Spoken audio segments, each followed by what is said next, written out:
নমস্কার বন্ধুরা, মমতা রান্নাঘরে আজকের রেসিপি দুর্দান্ত স্বাদের মুচমুচে আলুর চপ। বন্ধুরা, এই চপ সন্ধেবেলা মুড়ির সাথে খেতে কিন্তু দারুণ লাগে। একদম মুচমুচে দোকানের মতন চপ আপনি বাড়িতেই বানিয়ে ফেলতে পারবেন। বাচ্চা থেকে বড় সবাই কিন্তু আমরা চপ খেতে খুবই ভালোবাসি, তবে দোকানের চপ কিন্তু একদমই অস্বাস্থ্যকর। তাই আমরা আর দোকানে না কিনে দোকানের মতন চপ যদি বাড়িতেই বানিয়ে ফেলতে পারি, তাহলে বাচ্চা থেকে বড় সবাই কিন্তু বাড়ির চপই খেতে চাইবে, একদমই আর দোকানের চপ পছন্দই করবে না। চলুন তাহলে আজকের রেসিপি শুরু করা যাক। আমি এখানে একটা বড় বাটির মধ্যে নিয়ে নিচ্ছি 1.5 কাপ পরিমাণ বেসন। আপনারা চাইলে বেসনটা চালিয়ে নিতে পারেন, আমার বেসনটা কিন্তু চালানোর একদমই প্রয়োজন নেই। আমি এখানে দিয়ে দিচ্ছি 2 চামচ পরিমাণ চালের গুঁড়ো। চালের গুঁড়ো দিলে এই চপটা একদম কিন্তু দোকানের মতো ঝুরঝুরে এবং মচমচে হবে। দিয়ে দিচ্ছি 1/2 চামচ পরিমাণ লবণ, 1/2 চামচ হলুদের গুঁড়ো, 1/2 চামচ লাল লঙ্কার গুঁড়ো, আর দিয়ে দিচ্ছি সামান্য পরিমাণ গরম মশলার গুঁড়ো। এতে কিন্তু বেসনে ফ্লেভারটা দারুণ আসবে, একদম দোকানের মতন যেমন চপের ফ্লেভার হয় সেরকমই চপের ফ্লেভার হবে। এবার সব কিছু ভালোভাবে মিশিয়ে নিচ্ছি। এবার অল্প অল্প করে জল দিয়ে একটা স্মুথ ব্যাটার বানিয়ে নেব।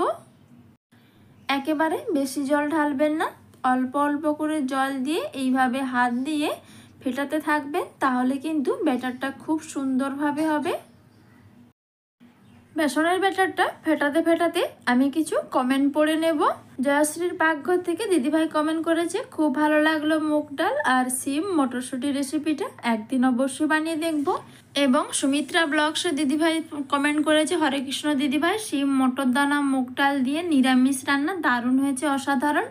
অনেক অনেক ধন্যবাদ আপনাকে সুন্দর সুন্দর কমেন্ট করার জন্য, এইভাবে আমার পাশে থাকার জন্য। এদিকে আমার বেসনের ব্যাটারটা খুব ভালোভাবে ফেটানো হয়ে গেছে, এবার আমি ঢাকনা দিয়ে রেখে দেব। অন্যদিকে আমি আলুর পুরটা বানিয়ে নেব। আলুর পুরের জন্য আমি এখানে প্রেসার কুকারে আগে থেকে 2টো আলু ভালোভাবে সেদ্ধ করে নিয়েছি। এবার আলুটাকে প্রেসার কুকার থেকে একটা থালির মধ্যে নিয়ে নিচ্ছি। এখনও কিন্তু খুবই গরম রয়েছে। এবার আমি আলুর ছালটাকে ছাড়িয়ে নিচ্ছি। আলুর ছালটা কিন্তু ছাড়ানো যাচ্ছে না, এতটাই গরম, তাই একটা ম্যাশার দিয়ে আমি ম্যাশ করে নিচ্ছি। হালকা ভেঙে নেওয়ার পর আমি আলুর ছালটাকে তুলে নেব। বন্ধুরা, খুবই সহজ পদ্ধতিতে আপনাদের দোকানের মতো আলুর চপের রেসিপিটা বানিয়ে দেখাবো। আপনারা কিন্তু পুরো রেসিপিটা না দেখলে একদমই বানাতে পারবেন না দোকানের মতন, তাই পুরো রেসিপিটা কিন্তু দেখতে হবে। দেখুন, আলুর ছালটাকে আমি এইভাবে করে ছাড়িয়ে নিচ্ছি। এবার আমি চলে যাচ্ছি কড়াইতে দিয়ে দিচ্ছি সর্ষের তেল। আলুর পুরটা অবশ্যই কিন্তু সর্ষের তেলে বানাবেন, তাহলে খেতে কিন্তু দুর্দান্ত হবে। দিয়ে দিলাম তেলের উপরে খানিকটা জিরেটা লাল হয়ে এলে এবার আমি দিয়ে দিচ্ছি সামান্য পরিমাণ আদা বাটা, আর দিয়ে দিলাম গ্রেট করে রাখা 1 চামচ রসুন। আদার পরিমাণটা কম দিতে হবে, রসুনের পরিমাণটা বেশি দিতে হবে। এরপর আগে থেকে সেদ্ধ করে ম্যাশ করে নেওয়া আলু সেদ্ধটাও দিয়ে দিলাম। আলু দিয়ে ভালো করে একটু মশলার সাথে ভালোভাবে ভেজে নিচ্ছি প্রথমে, যাতে আলুর মধ্যে এক্সট্রা যে জল ভাবটা একদমই থাকবে না, একদম শুকনো শুকনো একটা শক্ত আলুর পুর বানিয়ে নেব। দিয়ে দিচ্ছি আমি এখানে হলুদের গুঁড়ো, লঙ্কার গুঁড়ো, আর দিয়ে দিচ্ছি সামান্য পরিমাণ জিরে গুঁড়ো, খুবই সামান্য পরিমাণ দিয়ে দিচ্ছি কাঁচা লঙ্কা কুচি, আপনারা ঝাল বুঝে কাঁচা লঙ্কাটা অ্যাড করবেন, আর দিয়ে দিলাম ধনেপাতা কুচি।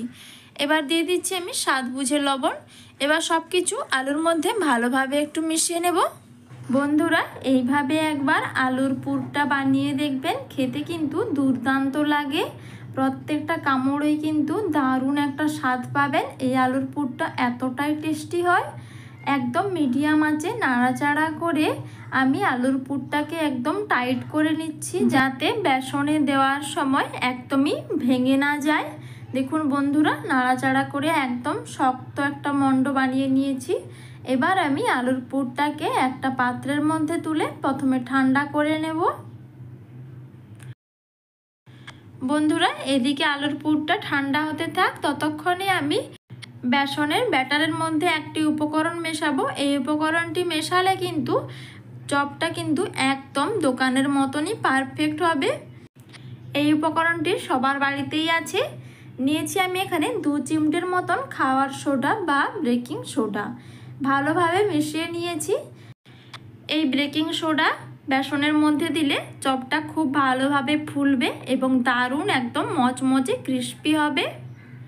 আপনারা অনেকেই কিন্তু বেকিং সোডা ব্যবহার করে থাকেন। অনেকেই বলবেন আমরাও বেকিং সোডা দিয়ে চপ বানাই, কিন্তু দোকানের মতো এতটাও ক্রিস্পি মচমচে হয় না। কারণ বেকিং সোডাটা যখনই চপটা তেলে দেবেন তখনই কিন্তু বেকিং সোডাটা দিয়ে সাথে সাথেই মাখিয়ে তেলের মধ্যে দিতে হবে, তাহলে কিন্তু সুন্দরভাবে দোকানের মতনই হবে। এদিকে আমার আলুর পুরটা ঠান্ডা হয়ে গেছে। আলুর পুরটাকে আমি এইভাবে হাতের সাহায্যে গোল করে চাপটা করে নিচ্ছি।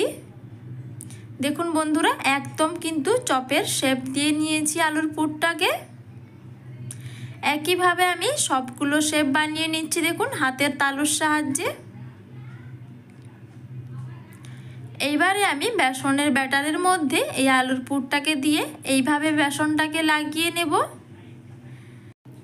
এপিট ওপিট ঘুরিয়ে এইভাবে বেসনের ব্যাটারটাকে লাগিয়ে নিয়েছি। এবার এক্সট্রা বেসনটা আমি ভালোভাবে মুছে নিয়ে গরম হয়ে যাবে যখন তেলটা, তখনই কিন্তু তেলের মধ্যে দিতে হবে। আমি প্রথমে 1 টুকরো বেসন ফেলে দেখে নিয়েছি তেলটা গরম হয়েছে কিনা। তেলটা যখনই গরম হয়ে যাবে তখনই দেখুন এইভাবে তেলের মধ্যে ছাড়লে সঙ্গে সঙ্গে কিন্তু খুব সুন্দরভাবে ফুলে উঠেছে। দেখুন বন্ধুরা, এবার আমি একটা উল্টে নিয়েছি। দেখুন অপরটাও কিন্তু খুব সুন্দরভাবে ফুলে উঠেছে। দোকানে যেরকম চপ আমরা ঝুরঝুরে মচমচে একদম ক্রিস্পি থাকে, সেই একই রকমভাবে কিন্তু আপনারা বাড়িতেই বানিয়ে ফেলতে পারবেন। একদম ফুলকো মচমচে ক্রিস্পি, একদম দানাদার। দেখুন বন্ধুরা, সবগুলো এবার উল্টে নিয়েছি। উল্টে পাল্টে একটু লালচে করে ভেজে নেব সময় নিয়ে, তাহলে কিন্তু খুব সুন্দর মচমচে হবে। খুব সুন্দর একটা লাল কালার চলে এসেছে। ওপরটাও কিন্তু দারুণ মচমচে হয়েছে। এবার আমি তেল থেকে তুলে নিচ্ছি। বন্ধুরা, এইখানে তেল থেকে তোলার সময় ক্যামেরাটা অফ হয়ে গিয়েছিল, একটু ক্ষমা করে দেবেন। আবার আমি বাকিগুলো একইভাবে ভেজে নিচ্ছি। বন্ধুরা, এই মুচমুচে চপের রেসিপিটা একটু প্লিজ বন্ধুদের সাথে শেয়ার করে দেবেন, তারাও যাতে এইভাবে দোকানের মতন চপ বানিয়ে পারে।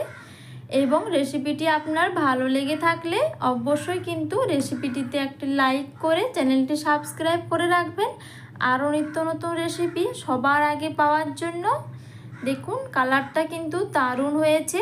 আবারও আমি এক্সট্রা একইভাবে ভেজে নিলাম। আওয়াজ শুনে আপনারা নিশ্চয়ই বুঝতে পারছেন যে কতটা ক্রিস্পি এবং দোকানের মতন মচমচে হয়েছে। বন্ধুরা, এইভাবে আপনি যদি বাড়িতেই দোকানের মতন পারফেক্টভাবে চপ বানানো শিখে যান, তাহলে কিন্তু আর একদমই দোকানে যেতে ইচ্ছে করবে না। এবং শীতকালে সকালে কিংবা সন্ধেবেলায় গরম গরম চায়ের সাথে কিংবা মুড়ির সাথে এরকম গরম গরম আলুর চপ থাকলে কিন্তু সন্ধেটা একদমই জমে যাবে। কত সহজভাবে এরকম বাড়িতেই দোকানের মতো মুচমুচে চপ বানানো যায়। দেখুন একদম পারফেক্ট মুচমুচে ক্রিস্পি হয়েছে। তাহলে বন্ধুরা, পুরো রেসিপিটা দেখে নিলেন। আজকের রেসিপিটি কেমন লাগলো আপনারা অবশ্যই কমেন্ট করে জানাবেন, এবং ভালো লেগে থাকলে অবশ্যই মমতা রান্নাঘর চ্যানেলটিকে সাবস্ক্রাইব করে পাশে থাকা বেল আইকনটি প্রেস করে দিবেন। আবারও ফিরে আসবো নতুন কোনো রেসিপি নিয়ে। সবাই ভালো থাকুন, সুস্থ থাকুন। সবাইকে অসংখ্য অসংখ্য ধন্যবাদ।